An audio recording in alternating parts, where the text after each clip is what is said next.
DSCR what? Yeah, today we're going to talk about a DSCR loan, what that means, and how you can actually qualify to get one. And it's actually not as hard as you think. So buying a real estate property, let's say your own property, right? A lot of people have mortgages on their home. What does that take to qualify? Well, a lot of times you are qualifying with your active income, which also is known as your tax return, right? Ultimately, they're going to look at your W-2 income and they're going to look at your tax return and see what your debt coverage ratio is. Okay, I'm going to tell my editor, you better keep that in the video, debt service coverage ratio. That's hilarious. It is actually debt, D-E-B-T, but I do like the death part because if you don't pay your bill, it will turn into death. And see, can you afford this home based upon your credit card expenses or auto loan or whatever else you have? They're going to take all of that into consideration, and they're going to take your income into consideration to see if you can qualify for the home that you were trying to buy. And then the other requirement for a conventional loan is it has to be your primary residence, where DSCR loan comes into play. And what that stands for is debt service coverage ratio. And that is actually an investment loan product that requires you to not live in the home. So it's really an investor only loan. And what they do is way easier than a conventional loan. So much easier. I've gotten plenty of DSCR loans before, and they don't even ask if I have a job. Like, they don't look at my income whatsoever at all. What they do look for is your credit score. If you are going to be the loan guarantor, they will run your credit just like a normal conventional loan. They will ask for bank statements. If you're not the one funding the deal, or if you have another partner, let's say in your LLC, they're going to be asking for their bank statements, right? Someone has to have the liquidity to close on the loan, obviously. And they have to make sure that you have the liquidity, or someone in your LLC has the liquidity to qualify for the mortgage. But that's it. There is no digging into your personal credit card debt, your personal auto loans, your personal student loans, and none of that stuff. They're just looking for credit score. Do you have the funds to close? That's it. From an individual perspective. Now, when we look at the property, that's where it becomes a little bit different. Is in the conventional side, you're only qualifying based on you as an individual for that property. They're not looking at what the rental rates are for the area. Well, in the DSCR product, they are looking at the property itself. And that is the large driver deciding factor between whether you can get approved or not get approved for the loan. It's the performance or the projected performance of the property. So let's say you have leases in place currently, whether that be a long-term tenant or maybe you're doing Airbnb. You have some rental history from Airbnb that you can show. The lender will use that as long as it's within fair market value ranges. Now, let's say you have a midterm rental property where you are furnishing the property and you have traveling nurses there. So let's say long-term rent is $1,500 for the area, but you're getting $3,000 because you have it furnished and you're using traveling nurses network and like you're doing something special, right? It's really a niche product. The lender is not going to give you a loan based upon that. They're going to take one of two paths. They're going to do long-term rent or they're going to do short-term rent, and that's it. Okay, so the lenders are going to use two different sites, and it depends on whether you're doing LTR or STR. A lot of times they're going to be using Rentometer. So that is very specifically for long-term rent. They're going to use Rentometer. It's a great site.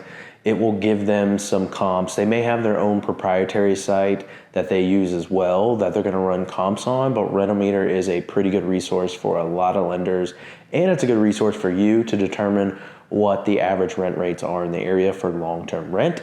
Short-term rent, the lenders is almost always going to use AirDNA, live or die off AirDNA. I mean, I've talked to probably over 100 lenders, and every single one has used AirDNA for short-term rentals. Now, what they will also do is they'll allow actual comps, right? So if you have a STR property that's performing currently, they'll use those actuals as long as they're in line with market rates. So if it's way above, they're probably not going to use that, and they're going to be conservative and use whatever AirDNA tells them. But two great sites that I recommend you check out. I'll put the links down below for you to use as well. There's not a whole lot of flexibility when it comes to DSCR products. They're not going to be able to use midterm rental. They're okay with you doing that, but the property itself has to underwrite based on long-term rentals or short-term rentals. So if it doesn't underwrite with the right DSCR ratio, and we'll get into that in a second, it won't get qualified no matter what your actual rent is on the property. So DSCR product, a lot more focus on the rental rate of the property itself or the projected rates that you can get for the property. So what is the magic DSCR number, or how do you even calculate it? Sure, let's get into that. So what they're going to do is they're going to look at the overall rent that you're bringing in, and they're going to look at the overall debt that you're asking for financing on, right? So let's say we take a $300,000 purchase price, and you go to the lender and say, hey, I want a loan for 75% of the purchase price.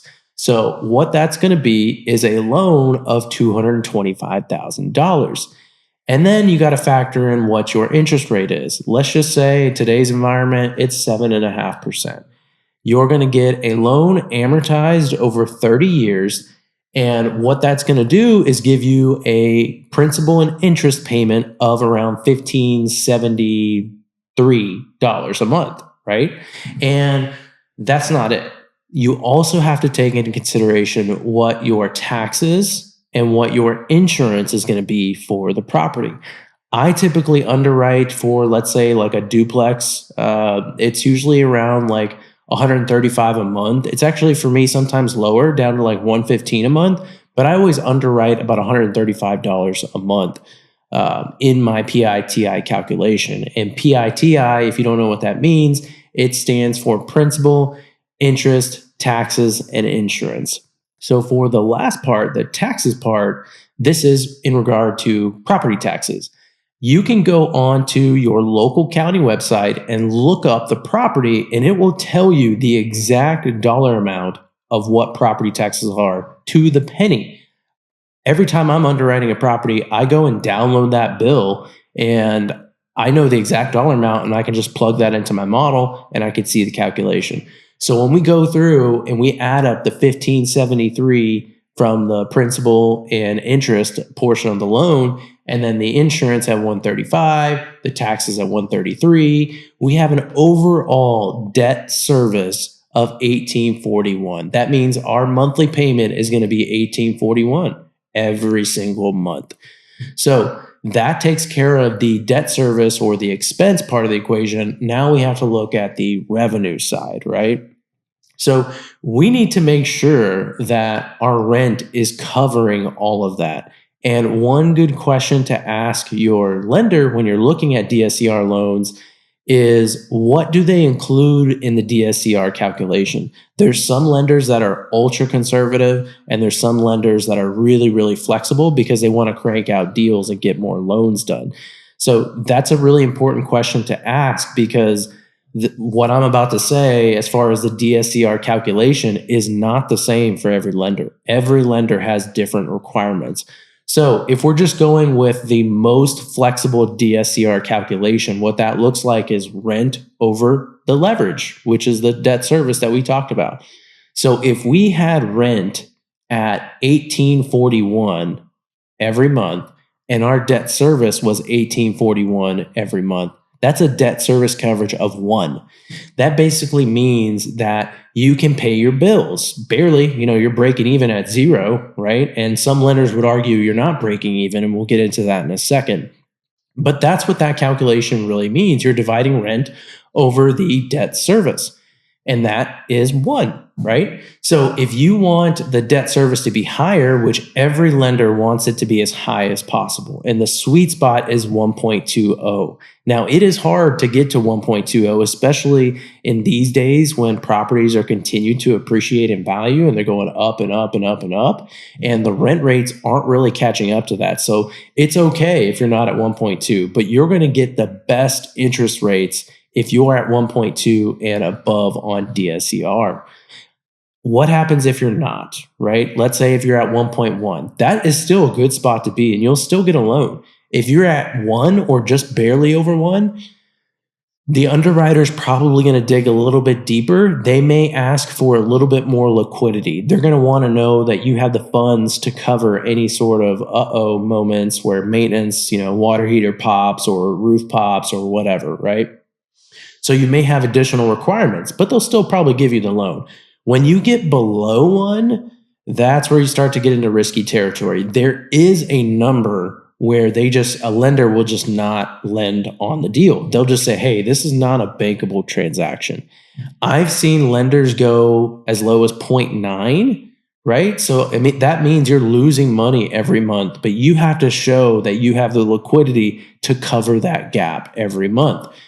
That's a natural question. If they're giving you a loan and the loan amount monthly payment is more than what you're getting in rent, how are you going to pay the mortgage, right? So that's what they want to know. So the lower that DSCR is, the more questions you're going to get in underwriting, the more scrutiny you're going to get. So hope that kind of clears the air on what a DSCR loan is. And it really is a great way to acquire properties and to acquire them quicker.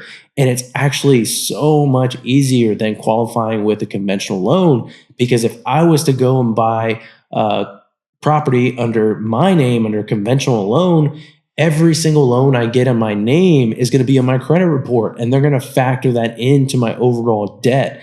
And what they're also going to do is they're going to discount the rent by, let's say, 25%. So they're going to calculate all of the debt on my name, but they're going to discount the rent 25%, which doesn't seem fair to me, but a lot of people do that in conventional loans. So I love DSCR products. They're not reported on your personal credit, and I love that part too. And it's so much easier to qualify and grow and scale when you're using a DSCR product. So if you have any questions, feel free to comment down below, and hope that helps you out in understanding what DSCR is and how you can use that.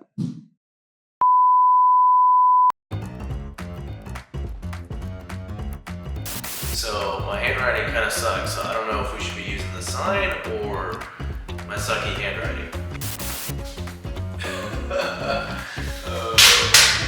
It's spirited. Alright, we're gonna try that again.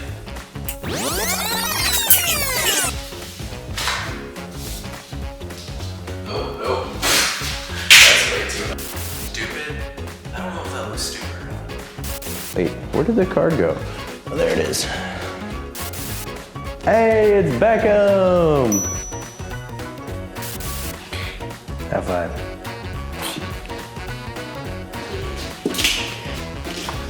Boom. We did it.